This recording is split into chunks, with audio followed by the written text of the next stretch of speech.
ሰላም ወደ አድማጮቻችን አዳዲስ የዝውውር መረጃዎችን ይዘን ተመልሰን መጥተናል። ወደ አድማጮቻችን በዛሬው ፕሮግራማችን አርሰናልን የሚመለከቱ አዳዲስ የዝውውር መረጃዎችን ማቀርብላችሁ ይሆናል። የመጀመሪያው መረጃችን የሚሆነው እንግዲህ አርሰናል ከዝውውር መስኮቱ ከተከፈተ ጊዜ አንስቶ ካላስፈረሙ ቡድኖች ውስጥ አንዱ ነው። ክሪስታል ፓላስ፣ ፉልሃም፣ ኖቲንግሃም ፎረስት እና ወልቭስ እንዲሁም አርሰናል ማንንም ተጫዋች እስካሁን ድረስ አስፈርመናል ብለው ይፋ ያላደረጉ እንግዲህ በዚህ ክረምት አርሰናሎች በዝውውር መስኮቱ በጠንካራው ይሳተፋሉ ተብሎ ይጠበቃል። ነገር ግን በዝውውር መስኮቱ ላይ በሚገባ እየተንቀሳቀሱ አይደለም።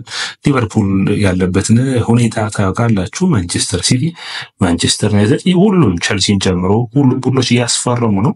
የአርሰናል እንቅስቃሴ ግን ለምን ዘግየት አለ የሚለው እንግዲህ እናያለን። ከዛ ውጭ በውድድር ዓመቱ ላይ አርሰናል አሁንም የተጫዋቾች ፍለጋ ላይ ይገኛል። በተለይ ኒኮ ዊሊያምስን የሚመለከት መረጃ አለ። ኒኮ ዊሊያምስ አርሰናል እንግዲህ እንደማይመጣ አሁን እየተረጋገጠ ያለ ይመስላል።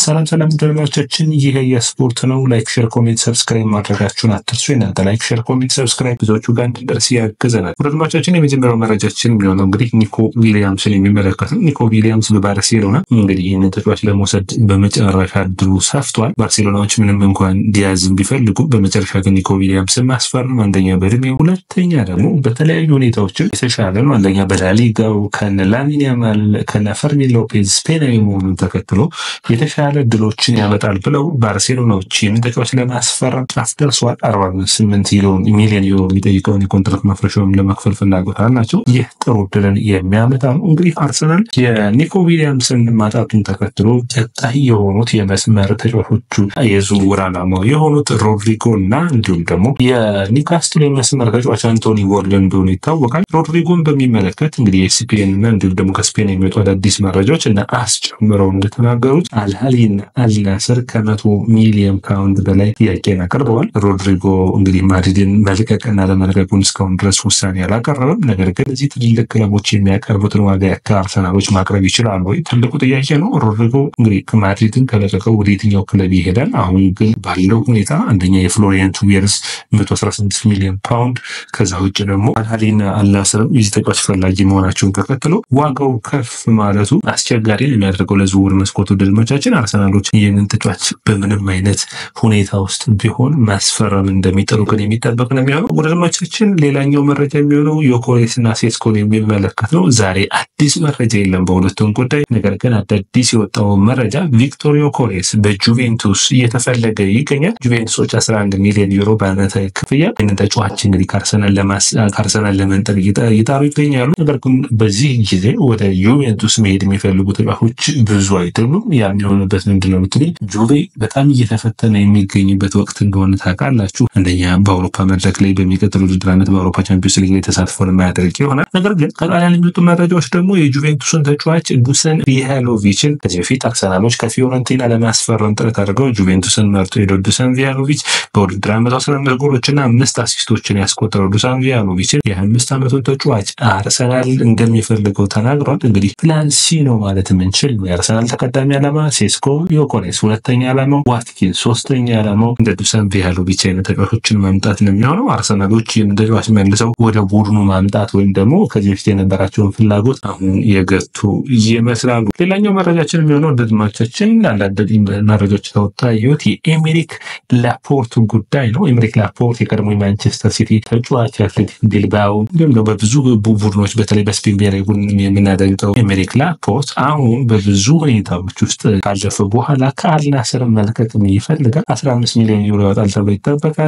ይህን ተጫዋች አርሰናሎች ለማነጋገር ጥያቄዎችን አቅርበው ነበር። ነገር ግን እንግዲህ ድርድሮች ምን ያክል እንደሆኑ የሚጠበቅ ነው። 31 ዓመቱ ላይ የሚገኝ ነው። አርሰናል በእንግሊዝ ፕሪሚየር ሊግ ኤሜሪክ ላፖርትን መልሶ ማምጣት ይፈልጋል። እንግዲህ የድርድሮቹ የሚጠይቁ ናቸው። ነገር ግን ከአርሰናል ይልቅ ቢልባኦ እና እንዲሁም ደግሞ በስፔን ያሉ ሌሎች ቡድኖች የተሻለ ድል እንዳላቸው የሚጠቁም ነው። አርሰናልና ቼልሲ በጀረን ሃቶ ጉዳይ ተፋጠው ይገኛሉ። ነገር ግን አንዳንድ መረጃዎች ዛሬ ወጣ ያገኙት ጀረን ሃቶ አርሰናል ምርጫው አድርጓል። ኤጀንቱን ወደ አርሰናል እንዲሄድ ነው እየገፋፉ ያሉት። ታዳጊ ተጫዋች መሆኑን ተከትሎ የተሻለ ጫና ወደ ሌለበት ቡድን መሄድን ያስባል። ያንን እንግዲህ የሚሳካል ወይ ሳይሳካል የምናየው ይሆናል። የብራሂም ዲያዝን የሚመለከት ሌላኛው መረጃ ነው የሚሆነው። ብራሂም ዲያዝ አርሰናሎች ከሚፈልጉ ተጫዋቾች ውስጥ አንዱ ነበር። ነገር ግን አሁን በቡድኑ ሪያል ማድሪድ አዲስ ኮንትራትን የሚፈርም ይሆናል። ስለዚህ አርሰናል የዚህን ተጫዋች የማምጣት ጉዳይ አሳሳቢ አድርጎታል። ሌላኛው መረጃችን የሚሆነው ካላፊዮሪን የሚመለከት ነው። ኤሲ ሚላኖች ለዚህ ተጫዋች ጥያቄ ለማቅረብ ፍላጎት አላቸው። ዚንቼንኮ ካመጡ በኋላ ካላፊዮሪ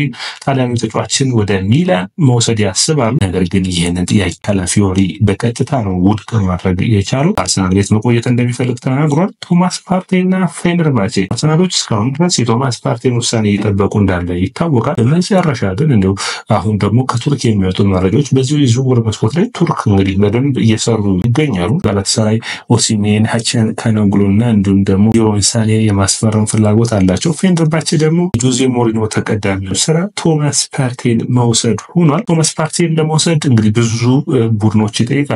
ባርሴሎና ሌላኛው ነው። ጁቬንቱስን ይፈልጓል። ፓሪስ ሰን ጀርመን የዚህ ተጫዋች አድናቂ ናቸው። ነገር ግን በመጨረሻ ፌነርባቼ ጥያቄዎቹ ጎላ ብለው ወጥቷል። አርሰናሎች የዚህን ተጫዋች ሁኔታ በሚገባ እየተከታተሉ ይገኛሉ። እውነት በአርሰናል ቤት ይቆያል? የምናየው ነው የሚሆነው። ሰላም ወዳጆቻችን፣ ይህ የያ ስፖርት ነው። ላይክ፣ ሼር፣ ኮሜንት፣ ሰብስክራይብ ማድረጋችሁን አትርሱ። የእናንተ ላይክ፣ ሼር፣ ኮሜንት፣ ሰብስክራይብ ብዙዎቹ ጋር እንድንደርስ ያግዘናል። ከዛው ወዳጆቻችን አርሰናልን የሚመለከቱ አዳዲስ መረጃዎች እንዲደርሷችሁ ወደኛ ፔጅ መምጣታችሁን አትርሱ። የመጨረሻው የዝውውር መረጃችን የሚሆነው ወዳጆቻችን እንግዲህ አሌክሳንደር ኢዛክን የሚመለከት ነው። አሌክሳንደር ኢዛክ በኒውካስትል ቤት ምርጥ ፐርፎርማንሱን እያሳየ የሚገኝ ተጫዋች ነው። አሁን በዝውውር መስኮቱ ላይ ኒውካስትሎች የዋጋው እንዳወጡለት እየተነገረ ይገኛል። እስከ 120 ሚሊዮን ፓውንድ ነው። እውነት አርሰናሎች ይህን ተጫዋች 120 ሚሊዮን ፓውንድ በመውጣት ያስፈርሙታል የሚጠበቅ ይሆናል። ነገር ግን በመላው አውሮፓ በብዙ ቡድኖች ተፈላጊ ተጫዋች እንደሆነ ይታወቃል። አርሰናሎች የማይክል አርቴታ፣ የኤዱ ጋስፐር፣ የአንድሬ በርታ ሁሉ ምርጡ ተቀዳሚ የአጥቂ ምርጫቸው አሌክሳንደር ኢዛክ እንደሆነ መረሳት የለበትም። አርሰናሎች ይህንን ተጫዋች የሚያስፈርሙበት እድል ካለ ለመሞከር ያስባሉ። አትሊስት ከሊቨርፑል የዚህ ተጫዋች ፈላጊ እንደሆነ መረሳት የለበትም። ስለዚህ አርሰናል በእያንዳንዱ ተጫዋቾች ላይ ከሊቨርፑል ጋር መፎካከር ይጠበቅበታል። ስለዚህ ያንን የሚያሳካ ከሆነ የምናይ ነው የሚሆነው። ነገር ግን አርሰናልና ሊቨርፑል ዋጋው ተነግሯቸዋል፣ ምን ያክል ዋጋ እንዳለው። ይህ ተጫዋች 120 ሚሊዮን ፓውንድ ነው። 120 ሚሊዮን ፓውንዱን ማናወጣ አስፈርሟል። የሚጠበቅ ነው የሚሆነው። ለሚቀጥለው ውድድር ዓመት እንግዲህ አርሰናል ራሳቸውን ማጠናከር ላይ ቅድሚያ መስጠት እንዳለባቸው ሰው በመጀመሪያው ሀሳባችን ላይ አውርተናል። አርሰናሎች ከሌሎች ቡድኖች በተሻለ በተለይ የፊት የማጥቃት መስመራቸውን ማጠናከር የሚጠበቅባቸዋል። ያንን በሚገባ ይሰራል ወይ የምናይ ይሆናል። ሰላም ወዳጆቻችን፣ ይህ የስፖርት ነው። ላይክ፣ ሼር፣ ኮሜንት፣ ሰብስክራይብ ማድረጋችሁን አትርሱ።